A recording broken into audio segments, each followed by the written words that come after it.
एक वीडियो पे किसी ने कमेंट किया था, सर आप गाड़ी कौन सी चलाते हो। मैंने रिप्लाई किया, चार पहियों वाली।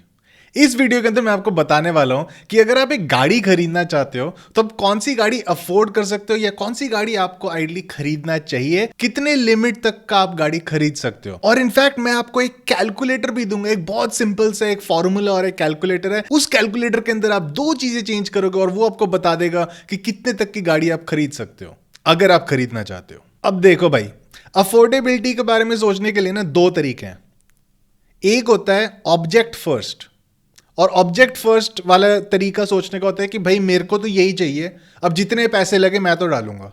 तो वो ऐसा होता है कि भाई एक बंदे ने डिसाइड कर लिया कि भाई मेरे को तो मान लो मर्सिडीज ई क्लास चाहिए, उसने डिसाइड ही कर लिया भाई मेरे को चाहिए ही चाहिए। अब आगे चाहे पूरी की पूरी सेविंग्स खत्म हो जाएंगी, चाहे उसको लोन लेना पड़ेगा 80-90% गाड़ी का, कोई फर्क नहीं पड़ता, बस बस चाहिए गाड़ी तो यही चाहिए। तो ये तरीका सोचने का है ऑब्जेक्ट फर्स्ट। और दूसरा तरीका सोचने का है ऑब्जेक्टिविटी फर्स्ट।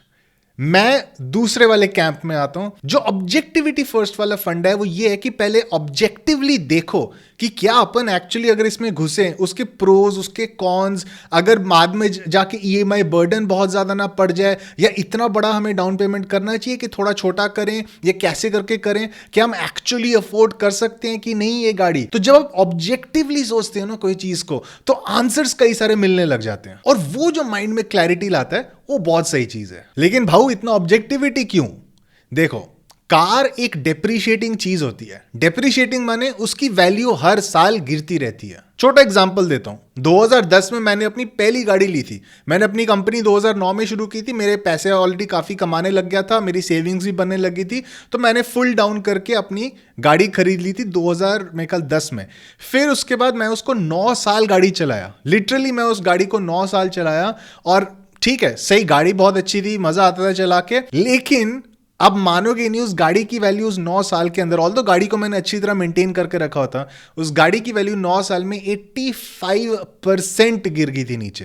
यानी जितना का मैंने लिया था उसका सिर्फ 15% जो था वो उसका एंड वैल्यू बचा रह गया था, जब मैं उसको बाकी सेल करने गया था कि चलो इसको सेल करने अब नई गाड़ी लेनी है। तो फिर कितना मिलेगा? 15%, जितना मैंने पहले दिया था। तो गाड़ी की वैल्यू हर साल गिरती रहती है। इनफैक्ट जब आप शोरूम से निकाल के जाओगे, गाड़ी की वैल्यू 10-15-20% वैसी मान लो उसकी चली गई।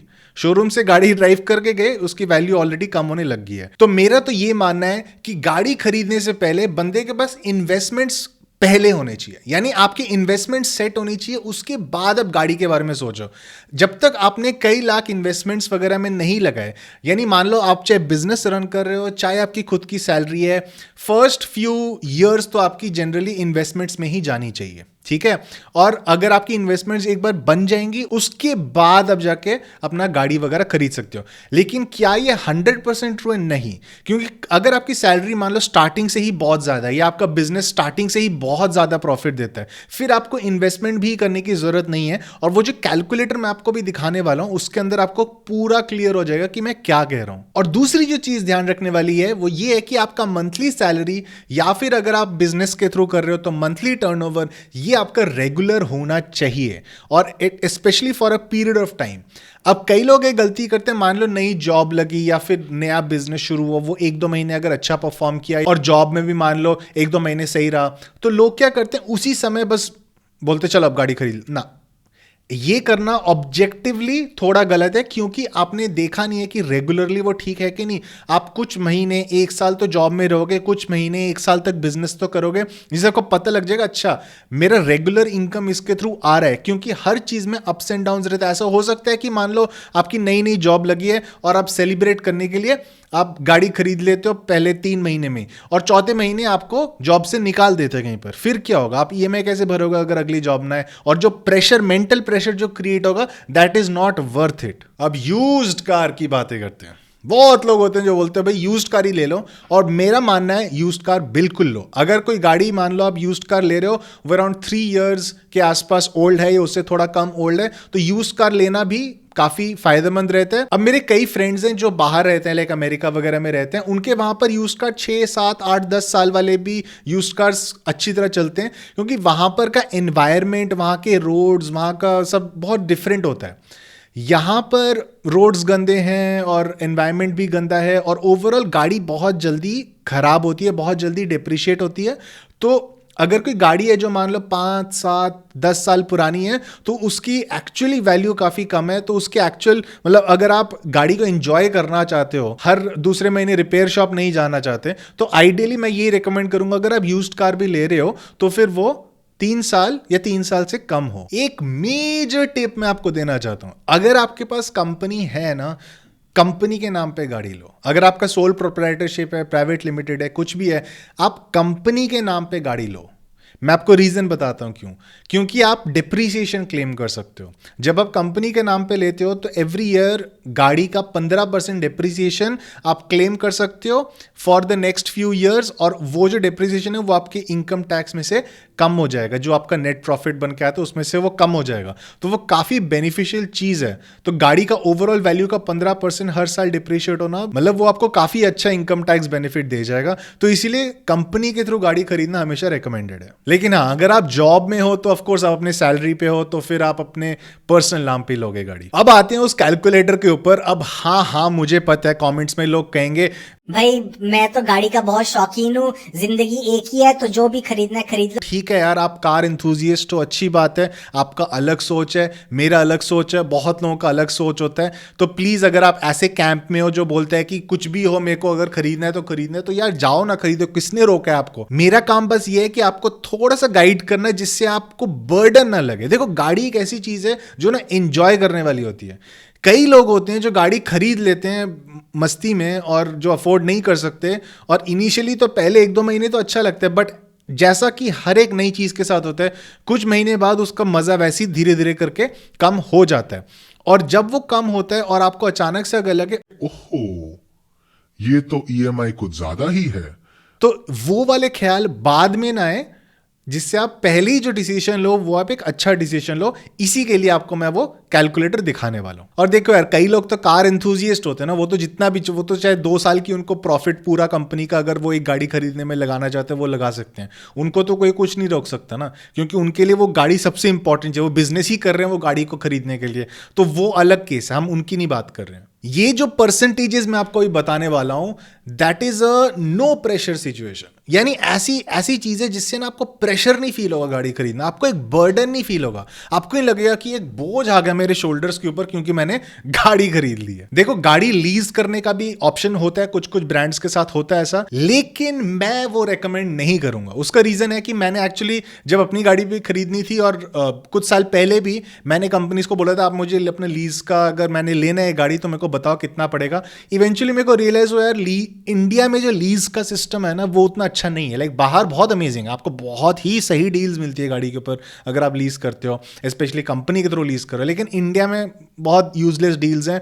आप इवेंचुअली शायद उतना ही पे करते हो, उससे ज्यादा पे करते हो जितना आप अगर ईएमआई पे लेते तो उससे अच्छा आप मतलब या तो डाउन पेमेंट करके पूरी गाड़ी लो या फिर ईएमआई पे ले लो। तो चलो सिंपल रूल्स हैं। गाड़ी खरीदने के लिए आपके पास 2 ऑप्शन है, एक है फुल डाउन लेना और एक है ईएमआई पे लेना। बोथ डाउन पेमेंट वाला यानी फुल डाउन वाला और ईएमआई वाला भी मैं आपको मैक्स फिगर्स बता रहा हूं, आइडियली इससे कम होना चाहिए। तो अगर आप फुल डाउन पे ले रहे हो तो फिर आप कितना दे सकते हो, maximum 40% of your annual profit या annual salary plus 20% of your investments, जितना आपने इन्वेस्ट किया। अगेन ये मैक्स फिगर है। और अगर आप ईएमआई पे ले रहे हो तो डाउन पेमेंट जो आप करोगे वो होगा मैक्स 20% ऑफ योर जितना एनुअल प्रॉफिट या सैलरी होती है, प्लस मैक्स 20% ऑफ योर जो सेविंग्स और इन्वेस्टमेंट्स होती है।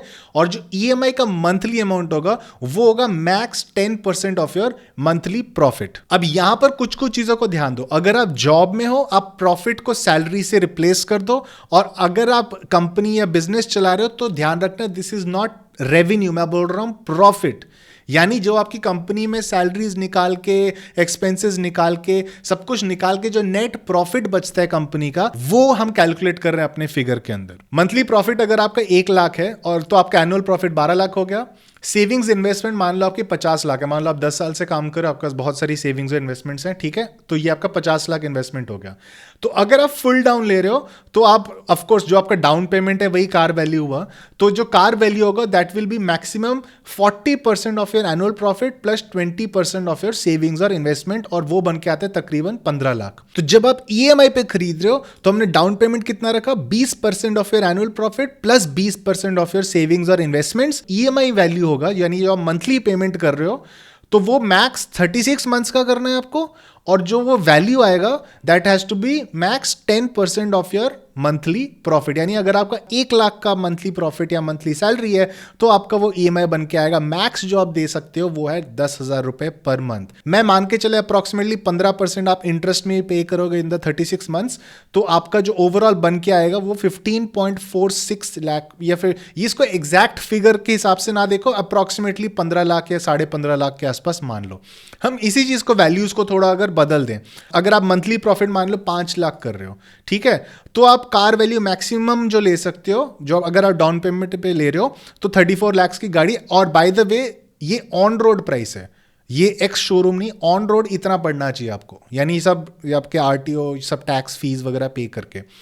और अगर आप ईएमआई पे खरीद रहे हो मैक्सिमम आप अराउंड 37 लाख की गाड़ी ले सकते हो। कुछ एग्जांपल देते हैं, जैसे मान लो आपका मर्सिडीज बेंज सी क्लास चाहिए, ठीक है, मैंने सिटी अपना यहाँ पर चंडीगढ़ डाल के रखा है और ये वर्जन C200 प्राइम रखा है जिसका on road price approximately 47 lakh है, ठीक है।